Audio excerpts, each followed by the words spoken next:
حضرت سہل بن سعد رضی اللہ عنہ نے بیان کیا کہ ایک عورت ایک چادر لے کر آئیں جو اس نے خود بنی تھی۔ حضرت سہل رضی اللہ عنہ نے کہا، تمہیں معلوم ہے وہ پردہ کیا تھا؟ پھر بتلایا کہ یہ ایک اونی چادر تھی جس کے کناروں پر حاشیہ ہوتا ہے۔ ان خاتون نے حاضر ہو کر عرض کیا، یا رسول اللہ صلی اللہ علیہ وسلم، یہ چادر میں نے خاص آپ کے اوڑھنے کے لیے بنی ہے۔ حضور اکرم صلی اللہ علیہ وسلم نے وہ چادر ان سے اس طرح لی گویا آپ کو اس کی ضرورت ہے۔ پھر آن حضرت صلی اللہ علیہ وسلم اسے تہبند کے طور پر پہن کر ہمارے پاس تشریف لائے۔ جماعت صحابہ رضی اللہ عنہم میں سے ایک صاحب عبد الرحمن بن عوف رضی اللہ عنہ نے اس چادر کو چھوا اور عرض کی، یا رسول اللہ صلی اللہ علیہ وسلم، یہ مجھے عنایت فرما دیجئے۔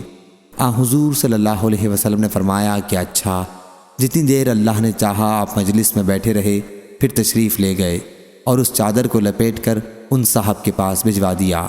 صحابہ رضی اللہ عنہم نے اس پر ان سے کہا، تم نے اچھی بات نہیں کی کہ حضرت صلی اللہ علیہ وسلم سے وہ چادر مانگ لی۔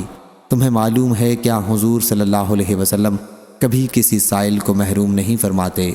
ان صاحب نے کہا، اللہ کی قسم، میں نے تو صرف حضرت صلی اللہ علیہ وسلم سے یہ اس لیے مانگی ہے کہ جب میں مروں تو یہ میرا کفن ہو۔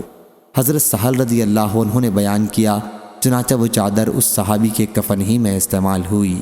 صحیح بخاری حدیث نمبر 5810۔